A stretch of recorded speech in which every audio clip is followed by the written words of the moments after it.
আসসালামু আলাইকুম। আমি ইউসুফ সুমন। আজকে আপনাদেরকে দেখানো হচ্ছে যে এখানে আমরা আসলে এই জায়গায় আগে আপনার আলু ছিল। আলুগুলো আমরা উঠায় এখন বর্তমানে আমরা কলমি এখানে রোপণ করতেছি, আমাদের দেশীয় কলমি। তো আমরা এখানে যে কলমিটা লাগাইতেছি এটার বীজ হচ্ছে আপনার নাম্বার হচ্ছে যে LP1 লাল তীর, এটার বীজ। তো এই বীজটা আমরা এখানে রোপণ করতেছি। তো মাশাআল্লাহ করে মূলত আমাদের দেশে তো দেখলাম যে পানির ভিতরে আপনার কলমিগুলা হয় সাধারণত। তো এটা একটা হ্যাবিটজাত কলমিগুলা। তো আমরা এখানে রোপণ করতেছি, ইনশাল্লাহ ভালো একটা কিছু পাবো, ভালো একটা ফসল হবে ইনশাল্লাহ। পরবর্তীতে আপনাদেরকে দেখানো হবে ভিডিও করে ইনশাল্লাহ।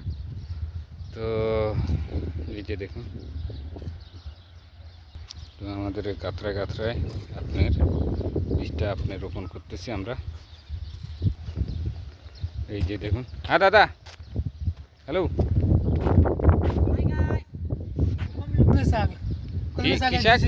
এটা কি শাক? এটা কলমি শাকের বীজ, এটা লাগাই আর